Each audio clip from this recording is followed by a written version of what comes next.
തന്നെ director of medical education തന്നെ പരിശോധിച്ചുകൊണ്ടിരിക്കുന്നു. അതിന്റെ ഭാഗമായി നഷ്ടപ്പെട്ട ഉപകരണം, ആ ഉപകരണം എവിടെയാണ്, എങ്ങനെയാണ് നഷ്ടപ്പെടാനുണ്ടായിട്ടുള്ള സാഹചര്യം എന്നതിനെ കുറിച്ചിട്ടാണ് അന്വേഷണം നടക്കുന്നത്. ഇപ്പൊ നിനക്ക് കാര്യങ്ങൾ മനസ്സിലായില്ലേ? മനസ്സിലായി, ഉടായിപ്പല്ലേ? ഇതിൽ ഡോക്ടർ ഹാരിസ് തന്നെയാണ് അദ്ദേഹത്തെ ചോദ്യം ചെയ്യുമ്പോൾ ഈ അംഗ കമ്മീഷൻ തന്നെ, DME തന്നെ ഈ വിഷയം അന്വേഷിക്കുന്നു. അതിന്റെ തുടർ നടപടികൾ എന്തൊക്കെയാണ് എന്നതും മാത്രം വിശദീകരിക്കാനാണ് പത്രസമ്മേളനം നടത്തിയത്. അല്ലാതെ ഏതെങ്കിലും ഉദ്യോഗസ്ഥനെ കൊടുക്കാനോ ഹരാസ് ചെയ്യാനോ അല്ല. എല്ലാ ഉദ്യോഗസ്ഥന്മാരെയും കൃത്യമായി ചേർത്ത് നിർത്തുക എന്നതാണ് ഗവൺമെന്റിന്റെ പോളിസി. എല്ലാ ഡോക്ടർമാരെയും കേരളത്തിന്റെ പൊതുസമൂഹത്തെ നന്നായി തന്നെ സേവിക്കാൻ പാകത്തിന് നിലനിർത്തുക എന്നതാണ് നമ്മുടെ ലക്ഷ്യം. അതെ, അതുകൊണ്ടാണല്ലോ ഭംഗിയായിട്ട് ചെയ്തുകൊണ്ടിരിക്കുന്നത്. സർക്കാരിന് മുന്നിൽ റിപ്പോർട്ട് സമർപ്പിക്കാൻ ഏൽപ്പിച്ച വിദഗ്ധ സമിതി അംഗങ്ങൾ വാർത്താ സമ്മേളനം നടത്തണമെന്ന് നിർബന്ധമില്ല. മെയ്വഴക്കവും തഴക്കവും പഴക്കവും ഒക്കെയുള്ള ഈ രാഷ്ട്രീയക്കാർ തന്നെ, മന്ത്രിമാരടക്കമുള്ളവരുണ്ടല്ലോ ഈ വിഷയവുമായി ബന്ധപ്പെട്ട് പ്രതികരിക്കാൻ പോന്നവർ. ഇതിപ്പോ ഈ വാർത്താ സമ്മേളനം നടത്തിയപ്പോൾ ആകെ ഉണ്ടായ ഒരു പ്രതീതി എന്ന് പറയുന്നത് ഡോക്ടർ ഹാരിസ് അവിടെ എന്തോ ഒരു ക്രമക്കേട് നടത്തിയിട്ടുണ്ട്, അത് സംബന്ധിച്ച് ചില അന്വേഷണം നടത്തുന്നുണ്ട് എന്ന നിലയ്ക്കായതുകൊണ്ടാണ് ചോദിക്കേണ്ടി വന്നത്. ചേട്ടാ നമ്പർ മറക്കണ്ട, ഞങ്ങൾ തന്നതേ ചോറ് തന്നെയാണ്, നീ എന്തിനാ ചെയ്തതെന്ന് മാത്രം പറഞ്ഞാൽ മതി. അഡ്വക്കേറ്റ് VV രാജേഷ്, പക്ഷേ ആ വാർത്താ സമ്മേളനത്തിൽ ഈ ചർച്ചയുടെ തുടക്കത്തിൽ പറഞ്ഞതുപോലെ ഏറ്റവും നാടകീയമായ രംഗം ഒരു ടെലിഫോൺ കോൾ ആയിരുന്നു. വല്ല സൂചനയും കിട്ടിയോ? ഇല്ല. ആ വാർത്താ സമ്മേളനം എങ്ങനെ നടക്കണമെന്ന് നിർബന്ധ ബുദ്ധിയുള്ള ഒരാൾ അത് കാണുന്നുണ്ട്, അത് നിയന്ത്രിക്കുന്നുണ്ട്. പക്ഷെ അത് നോ മോർ ക്ലാരിഫിക്കേഷൻസ്. ഞാനിത് റിപ്പോർട്ട് ചെയ്ത അമലിനോടുൾപ്പെടെ എല്ലാ മാധ്യമ പ്രവർത്തകരോടും പറയുന്നു, നിങ്ങൾക്ക് പരിമിതി ഉണ്ടാകും, പക്ഷേ ഏതെങ്കിലും തരത്തിൽ ഇന്ന് പത്രസമ്മേളനം നടത്തിയ സമയത്തുള്ള ഈ ടെലിഫോൺ കോൾ വന്ന ആൾക്കാരുടെ നമ്പറിലുള്ള CDR എടുത്താൽ മാത്രം മതി. ആ സമയത്ത് ഇവർ അമലൊക്കെ ഒന്ന് നാളെ നോക്കിക്കോ, ഏതെങ്കിലും തരത്തിൽ ചിലപ്പോൾ അത് ലീഗലി എത്രത്തോളം കിട്ടും, FIR എടുക്കാത്ത കേസിൽ എടുക്കാൻ പറ്റുമല്ലോ എന്ന് എനിക്കറിയില്ല, പക്ഷെ നിങ്ങൾ നമ്പറിൽ നിന്നും ആണെന്ന് മനസ്സിലാക്കിയാൽ ഏത് കേന്ദ്രത്തിൽ നിന്നുകൊണ്ടാണ് ഈ കള്ളക്കളികൾ നിയന്ത്രിക്കുന്നത് എന്ന് കൃത്യമാകും. അരുൺ ആലോചിച്ച് പറഞ്ഞാണോ എന്ന് എനിക്കറിയില്ല. ഡോക്ടർ ഹാരിസിനെ ചോദ്യം ചെയ്തപ്പോൾ മനസ്സിലായി. ആരാ ചോദ്യം ചെയ്യാനായിട്ട്? പോലീസിന് ഇവിടെ FIR ഡോക്ടർ ഹാരിസിനെതിരായി. CPM പ്രതിനിധിയുടെ മനസ്സിലുൾപ്പെടെ ഡോക്ടർ ഹാരിസിനെ ചോദ്യം ചെയ്യുകയാണ് ഞങ്ങൾ. ആ വാക്ക് വരുന്നെങ്കിൽ ഹാരിസിനെ പ്രതിസ്ഥാനത്ത് നിങ്ങൾ നിർത്തിയിരിക്കുകയാണ്.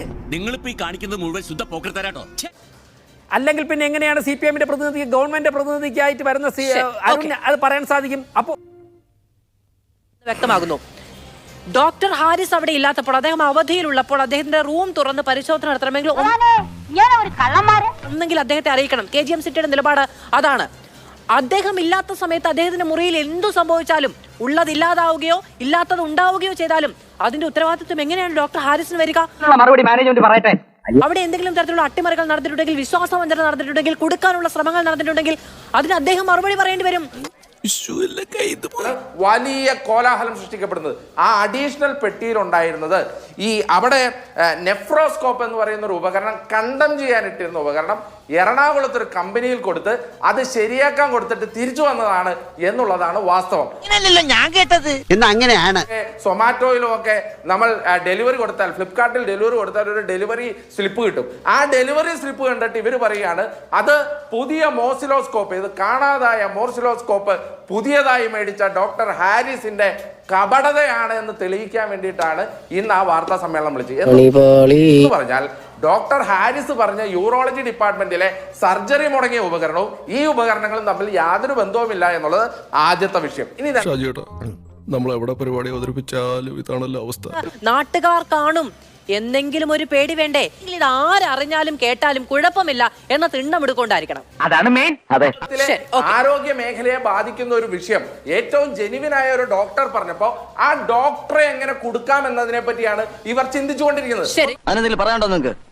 ഇനി എന്താ പറയാനാ കെ സരൺകുമാർ? അതായത് ഡോക്ടർ ഹാരിസിനെ കള്ളനാക്കാനുള്ള ശ്രമം നടക്കുന്നുണ്ട്, അതിന് വലിയ ഗൂഢാലോചന അതിനുവേണ്ടി നടത്തപ്പെടുന്നുണ്ട് എന്നുള്ളതാണ് ഒരു ആരോപണം എന്ന് പറയുന്നത്. അബിൻ വർക്കി അടക്കമുള്ളവർ ചോദിക്കുന്നു, ഇത്രമേൽ ഈ 12 ലക്ഷം രൂപ ചെലവഴിച്ച് വാങ്ങിയ ഉപകരണം കണ്ടാൽ തിരിച്ചറിയാത്തവരാണോ ഈ ഉപകരണം വെച്ച് അവിടെ രോഗികളെ ചികിത്സിക്കാനിരിക്കുന്നത് എന്ന്? ശരിയല്ലേ? ബഹുമാനപ്പെട്ട കോൺഗ്രസിന്റെ പ്രതിനിധിയും ബഹുമാനപ്പെട്ട BJPയുടെ പ്രതിനിധിയും സ്ഥാപിക്കുന്നത് ഡോക്ടർ ഹാരിസ് എന്താണ്ട് വലിയ പ്രതിപക്ഷത്തിന്റെ ഭാഗമാണ്, അതുപോലെ മെഡിക്കൽ കോളേജിന്റെ സൂപ്രണ്ടും അതുപോലെ തന്നെ പ്രിൻസിപ്പളും എല്ലാം ഭരണപക്ഷമാണ്, അവർ തമ്മിൽ അങ്ങോട്ടും ഇങ്ങോട്ടും പോരാട്ടമാണ്, അപ്പൊ അദ്ദേഹത്തെ കുടുക്കാൻ ഇങ്ങനെ നിരന്തരമായിട്ടുള്ള ശ്രമം നടക്കുകയാണെന്ന് ചിത്രീകരിക്കാനാണ് നോക്കുന്നത്.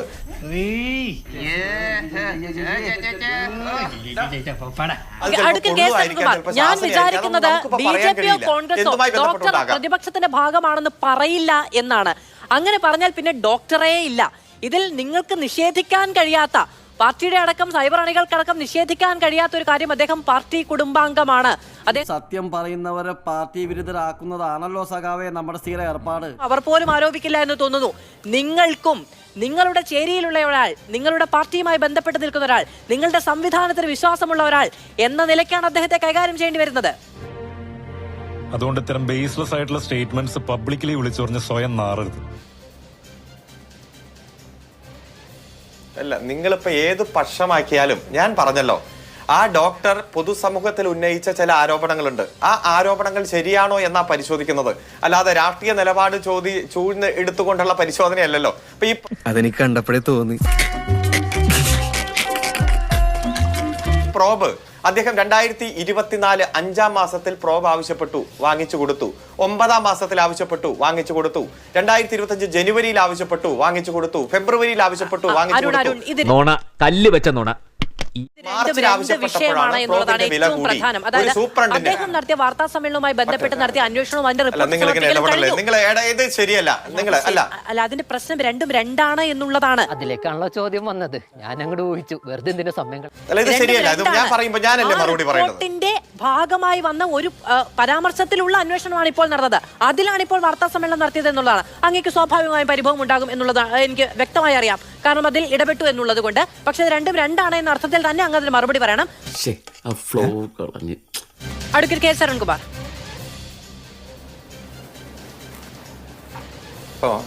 ഇടയ്ക്ക് ഇടപെടിച്ച് ആ ഫ്ലോ കളയുക എന്നുള്ളത് താങ്കൾ ഒരു സ്ഥിരം ശൈലിയായിട്ട് വരുന്നുണ്ട്. ഞാൻ കേസ് കൊടുക്കണം പിള്ളേച്ചാ, പോലീസ് അന്വേഷിക്കട്ടെ. അതെന്താ ഈ നാട്ടിൽ ക്രമസമാധാനം ഇല്ലാതായോ? കസ്റ്റഡിയിലുള്ള ഹെഡ് ഓഫ് ദി ഡിപ്പാർട്ട്മെന്റിന്റെ കീഴിലുള്ള ഇന്ന ഉപകരണം നഷ്ടപ്പെട്ടു, കാണാനില്ല എന്ന് പറയോ? അദ്ദേഹം തന്നെ പറഞ്ഞു. പിന്നീട് അത് അവിടെ നിന്ന് കിട്ടുകയാണെങ്കിൽ മെയിന്റനൻസിന് കൊടുത്തതായിരിക്കാം എന്നതാണ് പറയുന്നത്. മെയിന്റനൻസിന് കൊടുക്കുകയാണെങ്കിൽ അതിന് പ്രത്യേക പ്രൊസീജിയർ ഉണ്ട്. ആദ്യം സൂചിപ്പിച്ചതുപോലെ ഒരാളെയും കുറ്റകൃത്യത്തിൽപ്പെടുത്താനോ കുറ്റവാളിയാക്കുകയല്ല, ചേർത്ത് നിർത്തുകയാണ് ഈ ഗവൺമെന്റിന്റെ ലക്ഷ്യം. അത് തന്നെയാണ് ഈ സംഭവത്തിലും ഉണ്ടാകൂ. അത്രയ്ക്കൊന്നും വേണ്ട. ഇതൊന്നുമല്ല ഇന്ന് ചർച്ച ചെയ്യേണ്ടത്. ട്രംപ് അധിക തീരുവയും ചുങ്കവും ഒക്കെ ചുമത്തി നമ്മുടെ സാമ്പത്തിക മേഖല തകർക്കുന്ന നയം നടപ്പാക്കുമ്പോ അമേരിക്കയിൽ എന്താണ് സംഭവിച്ചത്? ഈ നായിന്റെ മോനെ ഇനി ഞാൻ കൊന്നുകളയും.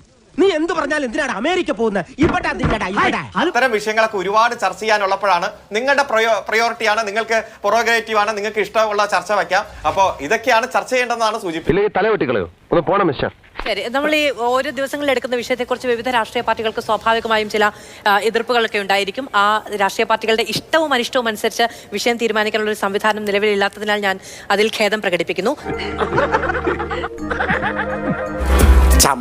അരുണേ, ഞാനിപ്പോൾ അരുൺ പറഞ്ഞ ഒന്ന് പറഞ്ഞിട്ട് ഒരു കാരണം അത് പറയാതിരിക്കാൻ പറ്റില്ല. കാരണം ഇപ്പോൾ ട്രംപിന് ഒരു അസുഖം വന്നാൽ ചികിത്സിക്കാൻ അവിടെ മയോ ക്ലിനിക് ഉൾപ്പെടെയുള്ള ആശുപത്രികളുണ്ട്. എനിക്കും അരുണിനും അവനിലും ഒക്കെ ഒരു അസുഖം വന്നു കഴിഞ്ഞാൽ തിരുവനന്തപുരം ഗവൺമെന്റ് മെഡിക്കൽ കോളേജ്, ഇവിടുത്തെ ജനറൽ ഹോസ്പിറ്റലൊക്കെ ഉള്ളവരണേ. പോത്തിനോട് വേദോദാണ്, വെറുതെ സമയം കളയണ്ട. അപ്പോ ഇതൊക്കെ അതുകൊണ്ടാണ് 12 പേരെ എടുക്കുമ്പോൾ ഒരാൾക്ക് സൗജന്യ ചികിത്സ കൊടുക്കണ കേരളത്തില്. എനിക്കറിയാൻ മേലാത്തോണ്ട് ചോദിക്കുക കുഞ്ഞെ, നിനക്ക് എങ്ങനെ സാധിക്കുന്നു? പറഞ്ഞോട്ടെ. അതായത് അപ്പോൾ നമുക്ക് ആദ്യം നമ്മളൊക്കെ നിലനിന്നാലേ നമുക്ക് സംസാരിക്കാനും ചർച്ച നടത്താനൊക്കെ ഉള്ളൂ. ട്രംപ് അവിടെ ചികിത്സിച്ചോളും. വരട്ടെ. തിരുവനന്തപുരം കോർപ്പറേഷൻ മണക്കാട് വാർഡിന്റെ കൗൺസിലറായിട്ടുള്ള സുരേഷ്, ഞാൻ പേരുൾപ്പെടെ പറയണം. സുരേഷ് ഒരാഴ്ച മുമ്പ് ഒരു സർജറിക്ക് അവിടെ പോയിരുന്നു. അപ്പോൾ സുരേഷ് പറഞ്ഞത്, ചേട്ടാ സർജറിക്ക് അവിടെ ചെന്ന് ചില ഡോക്ടർമാർ ഇന്ന മെഡിക്കൽ സ്റ്റോറിൽ കിറ്റ് കിട്ടും, അത് നമ്മൾ വാങ്ങിക്കൊണ്ട് വരണം. അവിടെ ചെല്ലുമ്പോൾ 15,000 രൂപ ഡെപ്പോസിറ്റ് ചെയ്യണം. സ്റ്റെറിലൈസ് ചെയ്യൂ, കാരണം ഇത് ഉപയോഗിച്ചിട്ട് വീണ്ടും ഉപയോഗിക്കണേ. അപ്പോൾ അതൊക്കെ നമുക്ക് അറിഞ്ഞുകൂടാ, നമ്മളെ തിരിച്ചു തരും.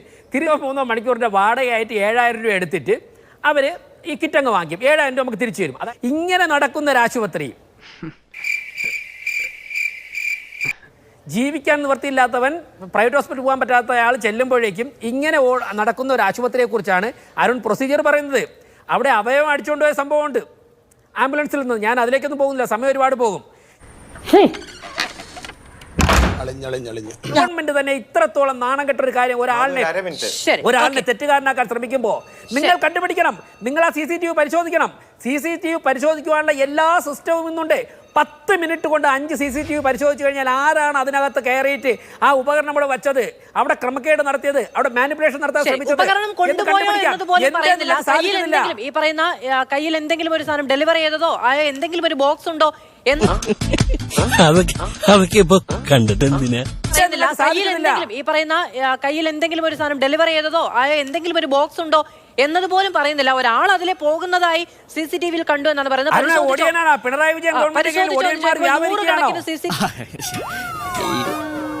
ന്യൂമാറ്റിക് പ്രോബ് ഇല്ലാത്തത് കാരണം സർജറി മുടങ്ങിയെന്ന് പരാതി പറഞ്ഞ ഹാരിസിന്റെ തലയിലേക്ക് മറ്റൊരു ഉപകരണം കാണാനില്ലാത്തതിന്റെ കുറ്റം ചുമത്താൻ നോക്കുന്നു എന്നുള്ളതാണ് ഇതിന്റെ ഏറ്റവും പ്രധാനപ്പെട്ട വിരോധാഭാസം എന്നുള്ളതാണ്.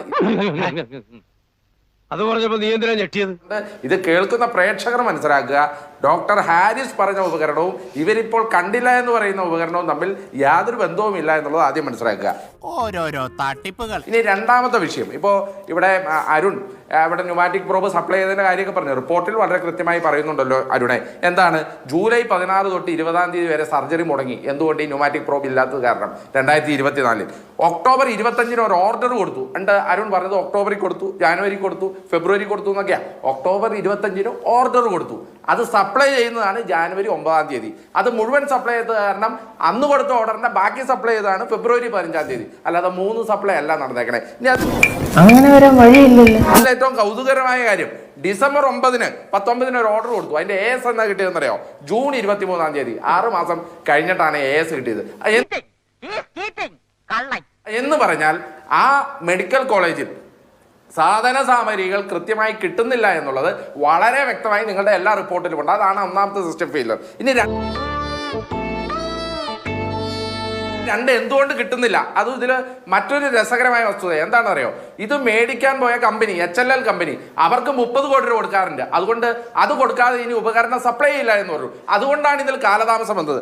കാരുണ്യ മെഡിക്കൽ സ്റ്റോർ വഴി കോടിക്കണക്കിന് രൂപ കൊടുക്കാറുണ്ട്. അതുകൊണ്ട് സാധാരണക്കാരന് അവിടെ ഈ സാധനം കിട്ടുന്നില്ല. അങ്ങനെ നീ എല്ലാം കൂടി പണിഞ്ഞല്ലേടാ എന്നെ ഗതിയിലാക്കിയത്. മേടിച്ചുകൊണ്ട് ചെല്ലണം. ഇങ്ങനെയുള്ള ഒരു മെഡിക്കൽ കോളേജിൽ കണ്ടം ചെയ്യാറായ ഒരു ഉപകരണം അത് ഏതെങ്കിലും കടയിൽ കൊടുത്ത് നന്നാക്കി ഉപയോഗിക്കാൻ പറ്റുമോ എന്ന് ഡോക്ടർ ചിന്തിക്കുമ്പോൾ അത് കൃത്യമായ പ്രൊസീജിയർ കണക്കെ അത് തപാലിൽ പോയി തപാലിൽ നിന്ന് ഒപ്പിട്ട് AS കിട്ടി, TS കിട്ടി, BS കിട്ടി, നിങ്ങളുടെ ഇല്ലാത്ത സാക്ഷ്യം മുഴുവൻ കിട്ടി, കണ്ടം ചെയ്ത് കഴിഞ്ഞ് 10 കൊല്ലം കൂടെ കഴിഞ്ഞ് ആ സാധനം തിരിച്ചു വരുമോ? അവരുടെ നമ്മൾ ഈ നാണം കെടുത്തല്ലോ. തനക്ക് നാണം ഉണ്ടായിട്ട് വേണ്ടടോ നാണം കെടാൻ. നാണം കെട്ടവനെ. ഇത് വളരെ കൃത്യമാണ്.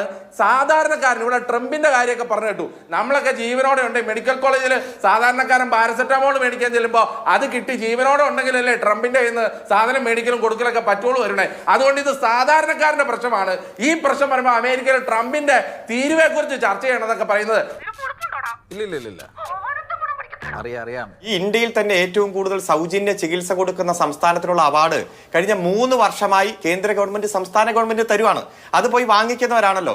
ഈ ആശുപത്രിയിൽ പോയി ചികിത്സ തേടുന്ന ആളുകളാണ് ഈ ചർച്ച കാണുന്നത്. അതുകൊണ്ട് ഈ പാലോട് രവി സ്വന്തം അണികളോട് പറഞ്ഞതുപോലെ ഒരു രക്ഷയില്ല മോനെ, പരിപാടി നിർത്തിക്കോ. മൂന്നാമതും സഖാവ് പിണറായി വിജയൻ വരുന്നു. അത് മനസ്സിൽ വെച്ചാ മതി. 3-ാം സ്ഥാനവും കിട്ടില്ല, 4-ാം സ്ഥാനം കിട്ടില്ല എന്ന് DCC പ്രസിഡന്റ് അണികളോട് പറഞ്ഞത് ഇത്തരത്തിലൊക്കെ ചർച്ചയൊക്കെ നിങ്ങൾ നടത്തുന്നൊക്കെ കണ്ട് കേട്ടിട്ട് ഒരു പൊതുബോധ്യം ഉണ്ടായതാണ്. അതവിടെ കാര്യം ആൾക്കാരൊക്കെ ഇവനെ തന്നെ വിജയിപ്പിക്കുള്ളൂ. ആൾക്കാർക്ക് തിരിച്ചറിവുണ്ടാകുന്ന കാലം വരും. നീ നോക്കിക്കോ. മന്ത്രിയോ മുഖ്യമന്ത്രിയോ ഒരാൾ പറഞ്ഞല്ലോ ആ വാർത്താ സമ്മേളനം അങ്ങനെ പോകണമെന്ന നിർബന്ധ ബുദ്ധി. അല്ല ഇങ്ങനെയാണെങ്കിൽ ഞാൻ കളിക്കല്ല, ഞാൻ നേരെ ചിറാപുഞ്ചിയിൽ പോയി മണം വിൽക്കാൻ പോണു. അല്ല ഇത് മര്യാദകേട്. നിങ്ങളുടെ ഒരു റിപ്പോർട്ടറേയും കൊണ്ടുവന്നിരുത്തി കോൺഗ്രസും BJPയും ചോദിക്കുമ്പോൾ ഒരു ഇടപെടലും ഇല്ല. ആദ്യഘട്ടത്തിലും ഞാൻ തുടങ്ങി, താങ്കൾ ഇടപെട്ടു. ഈ രീതി അവസാനിപ്പിക്കണം, അല്ലെങ്കിൽ CPM പ്രതിനിധിയെ വിളിക്കരുത്. നാളെയും ചർച്ച ചെയ്യേ, മറ്റന്നാളും ചർച്ച ചെയ്യേ, നിരന്തരം ആരോപണങ്ങൾ ഉന്നയിച്ചുകൊണ്ടിരിക്കുക. നമുക്ക് കാണാം. ആരെന്താരോപണം ചോദിച്ചാൽ ഞങ്ങൾക്ക് എന്താ എന്നുള്ളതാണ് എങ്കിൽ ശരി. ഇതിനേക്കാൾ വലുത് സഹിക്കാനുള്ള തൊലിക്കട്ടി ഇയാൾക്ക് ഈയിടെ കിട്ടിയിട്ടുണ്ടെന്ന് എനിക്കറിയാം. മെഡിക്കൽ കോളേജ് ഡോക്ടർമാര് ഈ ഹാരിസിനെ സംരക്ഷിക്കാൻ വേണ്ടിയാണ് പത്രസമ്മേളനം നടത്തിയത്. എന്താ പത്രസമ്മേളനത്തിൽ പറഞ്ഞ്? ഹാരിസ് നല്ല സൂപ്പറാണ്, കിടിലാണ്, പിന്നെ ഒരു ചെറിയ പ്രശ്നം, ഒരു ഉപകരണം എടുത്തൊന്ന് കക്കാൻ ശ്രമിച്ചു, അത്രേ ഉള്ളൂ. അപ്പൊ പറഞ്ഞിട്ട് എന്താ കാര്യം? അനുഭവിച്ചല്ലേ പറ്റൂ. ഇത് അദ്ദേഹത്തെ സംരക്ഷിക്കാനാണോ അല്ല അദ്ദേഹത്തെ ദ്രോഹിക്കാനാണോ എന്നുള്ളത് ജനം വിലയിരുത്തട്ടെ. പിന്നെ ഒറ്റ കാര്യം ഞാൻ പറയാനുള്ളൂ, നിങ്ങൾ ചേർത്ത് പിടിക്കുമെന്ന് പറയുന്നു. ഞാൻ ഒറ്റ കാര്യം പറയാൻ ആഗ്രഹിക്കുകയാണ്. ഡോക്ടർ ഹാരിസിനെ കുറിച്ച് വളരെ ആധികാരികമായി ഞാൻ അറിഞ്ഞത് പ്രകാരം അദ്ദേഹം വളരെ മാനസിക സമ്മർദ്ദത്തിലും അദ്ദേഹം അതിന്റെ ട്രീറ്റ്മെന്റും എടുക്കുകയാണ്. നിങ്ങൾ നവീൻ ബാബുവിനെ ചേർത്ത് പിടിച്ചതുപോലെ ഡോക്ടർ ഹാരിസിനെ ദയവായി ചേർത്ത് പിടിക്കരുത്. അരുൺ അങ്ങയുടെ ഊഴത്തിൽ അങ്ങ് ചോദിച്ചു, അതിൽ ആരാണ് പത്രസമ്മേളനത്തിന് ഇടയ്ക്ക് വിളിച്ചത്? ബ്യൂറോക്രസി ആരിലാണോ വിളിച്ചത്? പൊളിറ്റീഷ്യൻസ് ആണോ? ഇനി നിങ്ങൾ മുഖ്യമന്ത്രിയുടെ വീട്ടിൽ നിന്ന് വിളിച്ചു, മുഖ്യമന്ത്രി വിളിച്ചു എന്നൊക്കെ പറയുന്നത്. ഞങ്ങൾ അങ്ങനെയൊന്നും പറയില്ല, നിങ്ങൾ തന്നെ പറഞ്ഞാൽ മതി. ഇനി ഇവിടെ നിന്നാൽ എന്റെ പണി പോവും.